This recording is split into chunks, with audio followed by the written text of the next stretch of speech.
রাত পোয়ালে 21শে জানুয়ারি, এই 21শে জানুয়ারি বাংলার বুকে একটি নতুন রাজনৈতিক দলের প্রতিষ্ঠা হয়েছিল। তার নাম হচ্ছে আইএসএফ, ইন্ডিয়ান সেকুলার ফ্রন্ট। প্রতিষ্ঠা করেছিলেন পীরজাদা আব্বাস সিদ্দিকী এবং সেই দলের চেয়ারম্যান নওশাদ সিদ্দিকী আমার সঙ্গে রয়েছেন এই মুহূর্তে। আপনারা দেখতে পাচ্ছেন শহীদ মিনার ময়দানে ইতিমধ্যেই দেখেছেন যে এই আইএসএফ এর প্রতিষ্ঠা দিবস উপলক্ষে ইতিমধ্যেই প্রস্তুতি একেবারে শেষ পর্যায়ে। রাত 11টা পার হয়ে গেছে, এখনো কিন্তু নওশাদ সিদ্দিকী নিজে রয়েছেন, নিজে হাতে কর্মীদের নিয়ে, দলীয় কর্মীদের নিয়ে চেয়ার সাজাচ্ছেন, স্টেজ বাঁধার কাজ চলছে এবং একেবারে শেষ পর্যায়ে এসে পৌঁছেছি আমরা। গত বছর নওশাদ সিদ্দিকী থাকতে পারেননি এই সভায়। 2023 সালে কিন্তু তিনি গ্রেফতার হয়েছিলেন এই 21শে জানুয়ারিকে কেন্দ্র করে। 21শে জানুয়ারিতেই গ্রেফতার হয়েছিলেন। কালকে বাংলার বিভিন্ন প্রান্ত থেকে আইএসএফ এর বিভিন্ন নেতা কর্মী থেকে শুরু করে সাধারণ কর্মী সকলেই উপস্থিত থাকবেন এই শহীদ মিনার ময়দানে। বহু মানুষের জমায়েত হবে। তার আগে দেখতে পাচ্ছেন চেয়ার সাজানো চলছে এবং বিভিন্ন ব্যারিকেড করে বিভিন্ন একবারে প্রস্তুতি তাদের জোর কদমে চলছে এবং নওশাদ সিদ্দিকী নিজে দাঁড়িয়ে সেই প্রস্তুতি খতিয়ে দেখছেন এবং নিজেও কাজে হাত লাগিয়েছেন। গত বছর আপনি থাকতে পারেননি এই সভায়, এইটা আপনাদের জন্য একটা ঐতিহাসিক দিন। বাংলার বুকে নতুন রাজনৈতিক দল প্রতিষ্ঠা করেছিলেন এবং গত বছর থাকতে পারেননি এবং এই 21শে জানুয়ারি আবার আপনি জেলে গিয়েছিলেন, 41 দিন 42 দিন ছিলেন। 21শে জানুয়ারি একটা আপনাদের জন্য ঐতিহাসিক দিন, কালকে সেই দিন আপনারা পালন করতে চলেছেন। আমি শুধু একা নয়, আমাদের পার্টির প্রায় 41-42 জন মানুষ গত বছর থাকতে পারেনি এবং 78 মতো জন মানুষ অ্যারেস্ট হয়েছিলাম 2023 সালে 21শে জানুয়ারি। গত বছর কোর্টে যেতে হয়েছিল, রাজ্য প্রশাসনের পক্ষ থেকে অনেক কিছু ডিস্টার্ব হয়েছিল বলে তা কোর্ট আমাদের যে নির্দেশনা দিয়েছিল তার বাইরে তো কেউ আমরা নয়, নির্দেশনাকে মান্যতা দিয়ে আসতে পারিনি, ভার্চুয়ালি ছিলাম। তো এবছরে আমরা ফিজিক্যালি থাকছি, নওশাদ সিদ্দিকী থাকছেন, বিশ্বজিৎ মাইতিও ফিজিক্যালি থাকছেন। যেমন শামসুর সাহেবরা বিশ্বজিৎ দ্বারা গত বছর ফিজিক্যালি ছিল, আমরা ভার্চুয়াল ছিলাম। এবছর আমরা সব একসাথে থাকবো। আমাদের আব্দুল মালিক মোল্লা জেলার দক্ষিণ চব্বিশ পরগনা জেলার সভাপতি, তিনিও থাকছেন। এই সময় একটা এসআইআর নিয়ে ঝামেলা চলছে এবং সামনেই বিধানসভা নির্বাচন রয়েছে। এই 2021-এর ভোটটা যেমন একটা গুরুত্বপূর্ণ ছিল, এই 26-এর নির্বাচনটাও অনেকটা গুরুত্বপূর্ণ। এই নির্বাচনের আগেই আপনারা একটা বিরাট জনসভা করার একটা সুযোগ আপনাদের সামনে হয়ে গেল।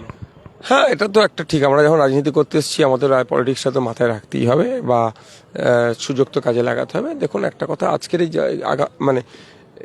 আগামীকালকের আমাদের জনসভা হবে, সেই জনসভা থেকে কিন্তু অধিকারের মহাসমাবেশ। এই অধিকার মহাসমাবেশে কিন্তু এসআইআর নিয়ে যে নাগরিক হয়রানি করা হচ্ছে এটা বন্ধের দাবিও আমরা দাবিতে আমাদের এটাও থাকছে। যেমন ফেক এসটিএসসি সার্টিফিকেট বাতিল, ওবিসি নিয়ে মুসলমানদের সাথে যে দ্বিচারিতা হচ্ছে বর্তমান সরকার করছে তার বিরুদ্ধে, ওয়াকফ সম্পত্তি কেড়ে নেওয়ার জন্য যে ক্ষমতা দম্ভ দিকে যে আইন করেছে সেটা প্রত্যাহারের জন্য আমাদের কিন্তু এই সহ আনিস হত্যা, তিলোত্তমা তামান্নার খুনিদের শাস্তি সহ মহিলাদের নিরাপত্তা আছে। কর্মসংস্থানের অভাব পশ্চিমবাংলায় কিছু অল্প কর্ম থাকলেও কিন্তু তার হচ্ছে না, কি বলে, মূল্যায়ন হচ্ছে না শ্রমের। তাই এবং কেন্দ্র সরকার যে নয়া শ্রম কোড নিয়েছে সেগুলো বাতিলের জন্য আমাদের এই আজকে। কিছুদিন আগে তো সিঙ্গুরে আপনার জেলায় নরেন্দ্র মোদী ঘুরে গেলেন, লাভ কি হবে? ওনারা মিলে আর মমতা ব্যানার্জি আর বিজেপি নেতারা মিলে সিঙ্গুর থেকে তো টাটাকে তাড়িয়েছিল। রাজনাথ সিং সাহেব তখন এসেছিলেন, সানোয়াজ হোসেন সাহেব এসেছিলেন, তথাগত রায় সাহেব ছিলেন এবং তৃণমূল নেতৃত্বরা ছিল। যেই পশ্চিমবাংলা থেকে টাটা চলে গেল না, পশ্চিমবাংলার কপালে একটা ব্যান হয়ে গেল। যতদিন পর্যন্ত এই বিজেপি তৃণমূলের এই যোগসাযোগ থাকবে এই পশ্চিমবাংলাতে, ততদিন পর্যন্ত বাঁশ শিল্প নতুন আসবে না। মমতা ব্যানার্জি ঘটা করে অনেক বছর শিল্প সম্মেলন করছে, কিন্তু কত শিল্প এসেছে, কত ইনভেস্ট করেছে, কত এমপ্লয় জেনারেট হয়েছে সেটা তার তথ্য দিতে পারবে না। বিজেপি নেতারা বলছিলেন যে সিঙ্গুরে কারখানার কথা বলবে, কিন্তু নরেন্দ্র মোদীর মুখে বিজেপি নেতারাই তো তাড়িয়েছে। বিজেপি নেতাদেরকে এখন ব্যাকআপটা দিয়ে, বিজেপি নেতারা ব্যাকডোরে ছিল, ফ্রন্ট ডোরে ছিল মমতা ব্যানার্জি, এই ব্যাকআপটা কে দিয়েছে? একদমই। কালকে কর্মীদের উদ্দেশ্যে কি বার্তা থাকবে? এক বছর পরে এত বড় একটা মহাসমাবেশ করার সুযোগ হয়েছে। দেখুন, কর্মীদের উদ্দেশ্যে বারবার যে বার্তা থাকে আজকেও থাকবে যে আপনারা শান্তি শৃঙ্খলা হয়ে আসবেন, কারো প্ররোচনায় পা দেওয়ার দরকার নেই, শান্তিপূর্ণভাবে আসবেন, শান্তিপূর্ণভাবে বাড়ি যাবেন। এখান থেকে যে না, কেন আটকাবে? গত বছর হচ্ছে ওসব নোংরামি এবারে করতে দেবো না। এটা 2021 নয়, 2026 প্রস্তুতি একদম আপনাদের তুঙ্গে প্রস্তুতি একদমই। এবং আব্বাস সিদ্দিকী কিছুক্ষণ আগে বলছিলেন, আপনার দাদা, তিনি বলছিলেন যে ব্রিগেডে তাঁর ইচ্ছা রয়েছে সমাবেশ করার। হ্যাঁ, আমরা চেয়েছিলাম, কিন্তু ব্রিগেডে এখন আর্মিদের বা কোনো একটা চলছে, মানে প্র্যাকটিস চলছে, ওনাদের কিছু ট্রেনিংয়ে চলছে, সুতরাং সেখানে আগে দেখুন আগে আর্মিদের ট্রেনিং দরকার আমাদের প্রোগ্রামের থেকেও, সুতরাং সেই জন্য ওনারা আমাদেরকে অ্যালাউ করেনি, ভবিষ্যতে হবে। শহীদ মিনারে প্রথমবার করছেন? না, এটা আগে তো দ্বিতীয়বার, রাসমণিতে করেছেন। না এবার দ্বিতীয়বার করছি, আমি গতবারে আসতে পারিনি। এখানে পারমিশন পেতে কোনো সমস্যা হয় না, না? এই মাঠটাতে অসুবিধা হয়নি। হ্যাঁ, তবে ঘুরিয়েছে সিস্টেম, যেগুলো বলছে এই সিস্টেম সেই সিস্টেম, ঠিক আছে, যেগুলো যা বলেছে সেগুলো আমরা ফুলফিল করেছি। কালকে আব্বাস সিদ্দিকী ভাইজান উপস্থিত থাকবেন, আপনাদের দলের যে প্রতিষ্ঠাতা। আর দেখুন উনি সব জায়গায় হয়তো ফিজিক্যাল না থাকলে মেন্টালি থাকেন, তো আজকে উনি এসেছিলেন, কি বার্তা দিয়ে গেছেন, আমি সেই সময় ছিলাম না। দেখুন না কালকে কি কি হয়। আচ্ছা, কালকের জন্য কি থাকছে সাসপেন্স? দেখতে পাবেন কালকে কি কি থাকে। মানুষজন কেমন, কি বা নেতাকর্মী কেমন, কি হবে? মানুষের ব্যাপক সাড়া দেখতে পাচ্ছি, মানুষের যত এসে পৌঁছাতে পারবে ততটাই হবে। রাজ্য সরকারের যে চাকরি নিয়ে বা মাদ্রাসা শিক্ষা, সংখ্যালঘুদের, বিশেষ করে আপনি সংখ্যালঘুদের অধিকার, দলিত আদিবাসীদের অধিকার, এইসব নিয়ে কোনো বার্তা? হ্যাঁ অবশ্যই, ফেক এসসি সার্টিফিকেট বাতিল করতে হবে, 5th শিডিউল ইমপ্লিমেন্ট করতে হবে। আদিবাসীদের ভালোবাসতে গেলে আগে আদিবাসীদের হককে বুঝিয়ে দিতে হবে, দলিতদেরকে ভালোবাসতে গেলে আগে দলিতদের হক বুঝিয়ে দিতে হবে, মুসলমানকে ভালোবাসতে গেলে আগে হকটা বুঝাতে হবে। স্বামীনাথন আপনার রঙ্গনাথ মিশ্র কমিশনের সুপারিশ তিনি মান্যতা দিয়েছেন। 10% সংখ্যালঘু মুসলমানদের সংরক্ষণের কথা বলা হয়েছিল উচ্চশিক্ষা এবং চাকরিতে, দিয়েছেন তিনি, ঘোড়ার ডিম হয়েছে। নির্বাচনী কোনো, সামনে তো নির্বাচনী কোনো বার্তা? হ্যাঁ থাকবে, অবশ্যই থাকবে, নির্বাচনী বার্তা থাকবে না, পলিটিক্যাল পার্টির পক্ষ থেকে হচ্ছে, আর এরপরে নির্বাচন আসছে, বার্তা থাকবে না, 100 বার থাকবে। এখানে কিন্তু আমি সন্ধ্যা থেকেই দেখছি কোনো পুলিশ বা সিভিক কাউকে দেখতে পাচ্ছি না, কোনো কি? আমি বলতে পারবো না কেন তারা থাকছে না। দেওয়া তো দরকার, আপনার কি মনে হচ্ছে? হ্যাঁ, নিরাপত্তা তারা থাকবে, কালকে হয়তো আসবেন। আর বেচারি পুলিশগুলো সিভিকগুলো কত ডিউটি করবে, 8 ঘন্টা ডিউটি করার কথা 16 ঘন্টা ডিউটি করিয়ে দিচ্ছে, কত তারা ডিউটি করবে। হ্যাঁ, কালকে রাত্রে একটা PCR ভ্যানও বেশ ছিল, দায়িত্ব ছিল, আজকেও আসবে 11টার পরে, সম্ভবত 11:30 দিকে আসবে। আচ্ছা, পুলিশের সাথে আমাদের যারা দায়িত্ব ছিল এরা কোঅপারেট করছে। এখনো পর্যন্ত আপনার প্রস্তুতি বা এই আয়োজন সবকিছু একদম ঠিক? হ্যাঁ, একদম ঠিকঠাক চলছে। তাহলে কালকে শেষ মেসেজ একদম অধিকার মহাসমাবেশ হবে, আপনার অধিকার আপনি বুঝে নিতে অবশ্যই আসুন, বেলা 11টা থেকে আমাদের অধিকারের মহাসমাবেশ হবে। Thank you. একদমই ধন্যবাদ। রাত 11:30 প্রায় বাজে। নওশাদ সিদ্দিকী কিন্তু এখনো রয়েছেন, সকাল থেকেই তিনি আছেন, সন্ধ্যার পর থেকেই তিনি কিন্তু কর্মীদেরকে নিয়ে কাজ করছেন। নওশাদ সিদ্দিকী তিনি দলের চেয়ারম্যান, আগামী কালকের জন্য বেশ কিছু বার্তা উঠে আসবে, সেটাও কিন্তু স্বল্প বক্তব্যের মধ্যে তিনি বলে দিলেন যে আগামীকাল বিভিন্ন বার্তা দেওয়া হবে, যে চলমান SIR ইস্যু থেকে শুরু করে ST SC OBC সংখ্যালঘুদের অধিকার থেকে শুরু করে চাকরি থেকে শুরু করে একেবারে বিভিন্ন রকম বার্তা দেওয়া হবে এই 21-এর মঞ্চ থেকে, 21শে জানুয়ারির মঞ্চ থেকে। 21শে জানুয়ারি ISF এর প্রতিষ্ঠাতা দিবস, আপনারা সকলেই জানেন। এই 21শে জানুয়ারি 2021 সালে কলকাতা প্রেস ক্লাবে ঐতিহাসিক একটি দিন দেখেছিল বাংলার মানুষ। ঠিক সেই দিনেই কলকাতা প্রেস ক্লাব প্রাঙ্গণে একেবারে সাংবাদিকদের মেলা। কলকাতা প্রেস ক্লাবের ইতিহাসে অত সাংবাদিক হয়তো ঢোকেনি, এমনটাই অনেকে বলেছেন। সেই দিন কিন্তু আব্বাস সিদ্দিকী, নওশাদ সিদ্দিকীর হাতে দলীয় পতাকা, তাদের যে ISF এর পতাকা, সেই পতাকা তুলে দিয়েছিলেন কলকাতা প্রেস ক্লাবে। তারপর থেকেই শুরু হয়েছে নওশাদ সিদ্দিকীর লড়াই, অধিকার আদায়ের লড়াই, ক্ষমতা দখল নয়, অধিকার আদায়ের লড়াই। নওশাদ সিদ্দিকী বারবার বলে থাকেন এবং বিভিন্ন পোস্টারে ব্যানারে আমরা দেখেছি, সেই অধিকার আদায়ের লড়াইয়ের জন্য কিন্তু নওশাদ সিদ্দিকী লড়ছেন। কালকে তাদের ঐতিহাসিক সমাবেশ, প্রতিষ্ঠাতা দিবসকে সামনে রেখে তার প্রস্তুতি একেবারে শেষ পর্যায়ে। দেখতে পাচ্ছেন আপনারা, স্টেজ যেমন তৈরি হয়ে গেছে এবং কর্মীদের জন্য চেয়ার পাতা হয়ে গেছে।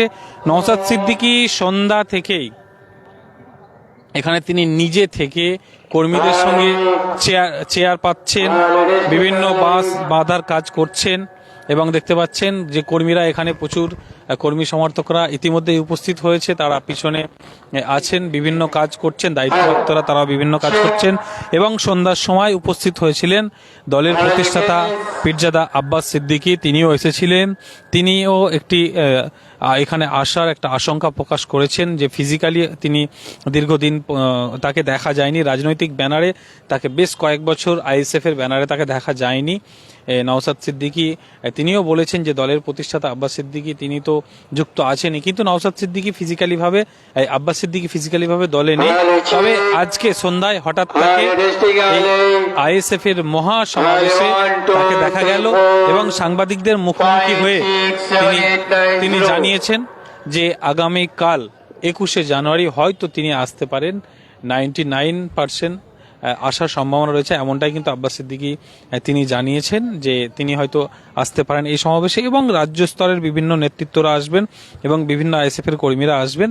এবং আপনারা জানেন যে এই 21শে জানুয়ারি 2021 সালে প্রতিষ্ঠা হয়েছিল আইএসএফ এর এই ইন্ডিয়ান সেকুলার ফ্রন্ট, এবং 2023 সালে নওশাদ সিদ্দিকী তিনি কলকাতা ধর্মতলা থেকে এই দিনেই গ্রেফতার হয়েছিলেন। 78 জন কর্মী, নেতা কর্মী 78 জন গ্রেফতার হয়েছিলেন। তার সঙ্গে সঙ্গে নওশাদ সিদ্দিকী তিনি নিজেও গ্রেফতার হয়েছিলেন। গ্রেফতার হওয়ার পর প্রায় 42 দিন তিনি জেলবন্দি ছিলেন। 42 দিন জেলবন্দি থাকার পর তিনি ছাড় পেয়েছিলেন, এবং গত বছর তিনি এই সমাবেশে থাকতে পারেননি।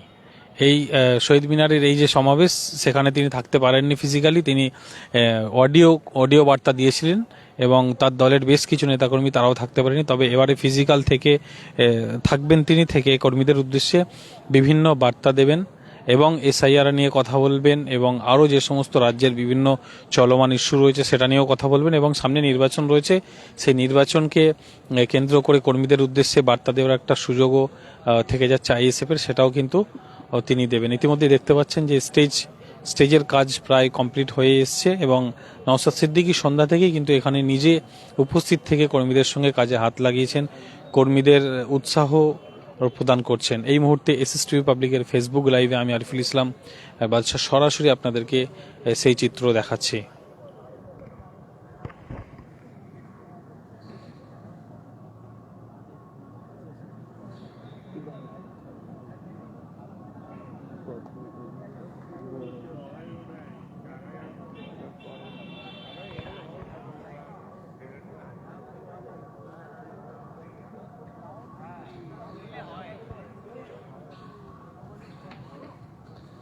ওদের চিন্তাধারা সম্পূর্ণ পুরোপুরি আলাদা।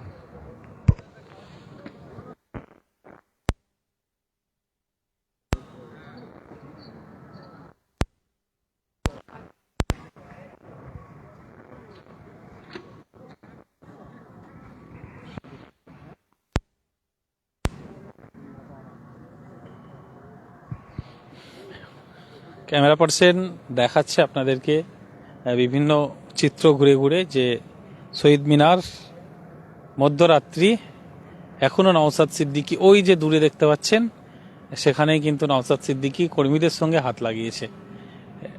আলোর অভাবে আপনাদেরকে দেখাতে পাচ্ছি না, ওই যে দেখছেন নওশাদ সিদ্দিকী সাদা চাদর পরিহিত, তিনি নিজেই কিন্তু চেয়ার সাজাচ্ছেন। এটাও একটা নজির, জুম করতে হবে না, ফেটে যাচ্ছে। যে দলের চেয়ারম্যান তিনি কর্মীদেরকে সঙ্গে নিয়ে এই মধ্যরাত্রিতেও কিন্তু তিনি নিজে হাতে চেয়ার সাজাচ্ছেন এবং কর্মীদেরকে নিয়ে কাজ করছেন। অধিকার সমাবেশ, প্রতিষ্ঠাতা দিবসের নাম দিয়েছেন তিনি অধিকার সমাবেশ। এই অধিকার সমাবেশে বাংলার মানুষের জন্য তিনি আওয়াজ তুলবেন, এমনটাই কিন্তু নওশাদ সিদ্দিকী তিনি জানাচ্ছেন।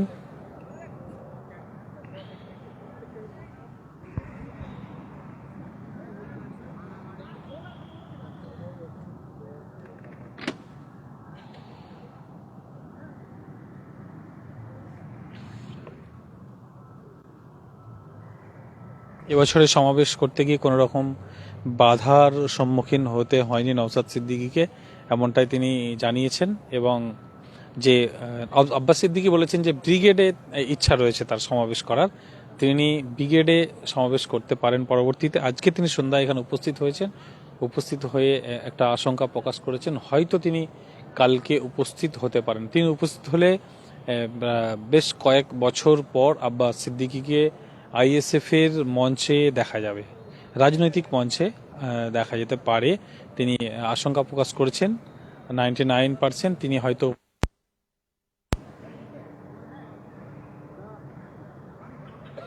যে যেখান থেকে দেখছেন অবশ্যই ভিডিওটি শেয়ার করুন এবং এসএসটিভি পাবলিকের ফেসবুক পেজটি ফলো করুন। কালকেও আমাদের পেজ থেকে লাইভ চলবে, দেখা যাক কি বার্তা দেয়।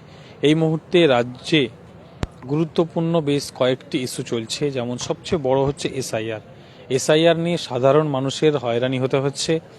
বিভিন্ন সংখ্যালঘু এলাকায়, বিশেষ করে সংখ্যালঘু বুথগুলিতে এসআইআর নামে হয়রানি করা হচ্ছে, যেটা আপনারা দেখেছেন। ইতিমধ্যে আমরা লাইভ দেখিয়েছি বিভিন্ন এলাকার ভিডিও দেখিয়েছি, বিভিন্ন বক্তব্য তুলে ধরেছি যে এসআইআর এর নামে লজিক্যাল ডিসক্রিপেন্সির নামে হয়রানি করা হচ্ছে, হিয়ারিংয়ে ডাকা হচ্ছে। পরিযায়ী শ্রমিক অনেকে বাইরে রয়েছে, কোনো বাবার 5টি সন্তান 4টি সন্তান, তাদেরকে হেয়ারিংয়ে ডাকা হয়েছে।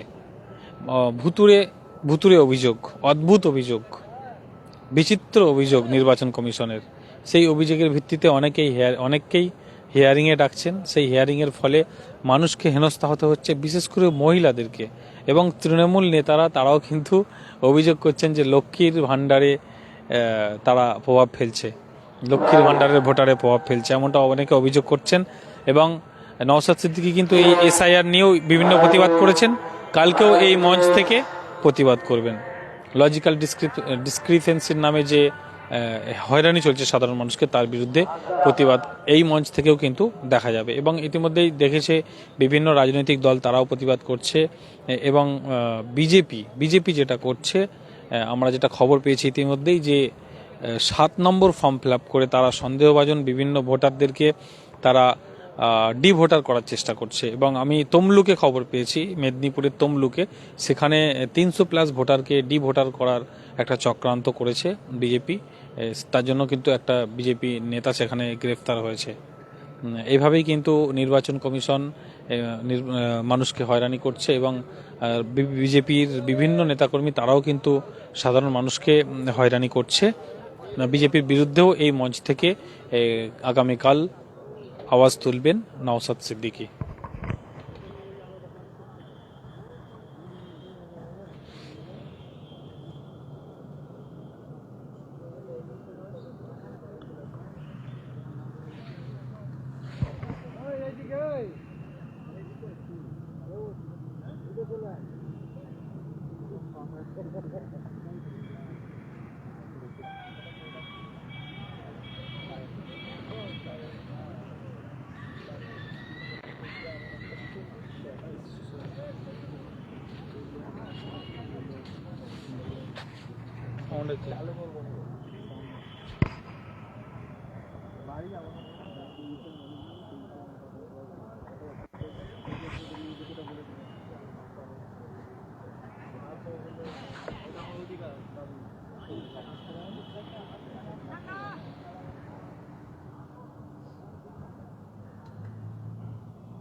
শেষ করছি লাইভটি, শেষ আপডেট আপনাদের দিলাম। এতক্ষণ আপনাদেরকে দেখালাম নওশাদ সিদ্দিকীর বক্তব্য এবং আইএসএফ এর প্রস্তুতি সভার, আইএসএফ এর অধিকার সমাবেশের, প্রতিষ্ঠা দিবসের অধিকার সমাবেশের বিভিন্ন চিত্র আপনাদেরকে দেখালাম। আগামীকাল বিভিন্ন আপডেট দেখতে চোখ রাখুন এসএসটিভি পাবলিকের ফেসবুক পেজে এবং ইউটিউব চ্যানেলে, ইনস্টাগ্রামে চোখ রাখুন এবং ফলো করুন এসএসটিভি পাবলিকের ফেসবুক পেজ, সাবস্ক্রাইব করুন এসএসটিভি পাবলিকের ইউটিউব চ্যানেল এবং ইনস্টাগ্রামে ফলো করুন। ধন্যবাদ, শুভরাত্রি।